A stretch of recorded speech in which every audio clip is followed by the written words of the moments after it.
সকাল থেকেই আমরা যেটি দেখছি যে লাইন ছোট হচ্ছে। হঠাৎ করে ২ দিনে আসলে জ্বালানি তেলের দাম বৃদ্ধির পরে আসলে ভোজবাজির মতো আসলে কমতে শুরু করলো। কারণটা একটু শুনবো। আর এই মুহূর্তে আসলে কি পরিস্থিতি, চালকরা কি বলছেন? না, সত্যি তো অবশ্যই। কারণ আমি সকাল থেকে রাত্রে বিভিন্ন পাম্পে ঘুরে দেখেছি। সেখানে মূলত তাদের যে লাইন, দীর্ঘ লাইন, সেই দীর্ঘ লাইন থেকে কিছুটা বলা যায় যে আহ, আমি অনেক পাম্পে ঘুরে দেখেছি। সেখানে প্রায় ২০ থেকে ৩০টা বাইক আমরা দেখেছি।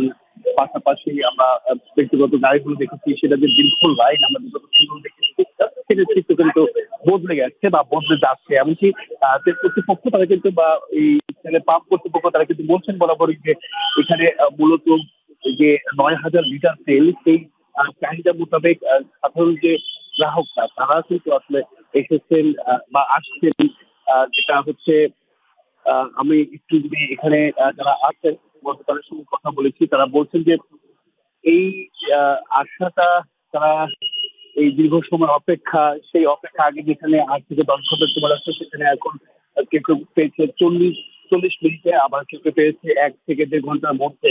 আপনি দেখতে পাচ্ছেন যে অনেকটা সত্যি পরিবেশেই তারা কিন্তু এই যে তেল নিচ্ছেন গ্রাহকরা, সেটা কিন্তু একটা সত্যিটার পাশাপাশি পাম্পের যারা কর্তৃপক্ষ রয়েছেন তাদের সঙ্গে যদি আমি একটু কথা বলতে চাই, বা তারা বলছেন মূলত যে গ্রাহকদের চাহিদা কিছুটা হলেও কমতে শুরু করে, কারণেই মূলত এই এই যে কমার বা চাহিদা কমানোর সেই বিষয়টা তারা কিন্তু উল্লেখ করেছেন। আমরা এখানে দেখতে পাচ্ছেন, একটু কথা বলতে চাই আসলে।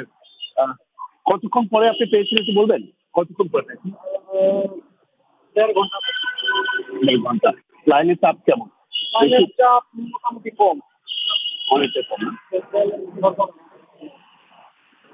আসলে বিভিন্ন জায়গায় আমরা ঘুরে দেখেছি, সেখানে পাম্প কর্তৃপক্ষ তারা বলছেন বা যারা তেল গ্রাহক তারাও কিন্তু বলছেন যে You have 20 seconds.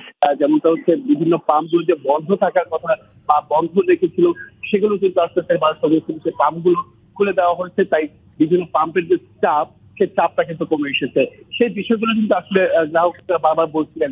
কারণ গত সপ্তাহে আমরা দেখেছি যে এই পাম্পগুলো। জি, জি, একদম একদম পরিষ্কার আরিফ। আমি নিশ্চয়ই পরবর্তীতে আপনার কাছ থেকে আরও শুনে নেব। আপনি থাকুন সেখানে। আরিফ, ধন্যবাদ আপনাকে।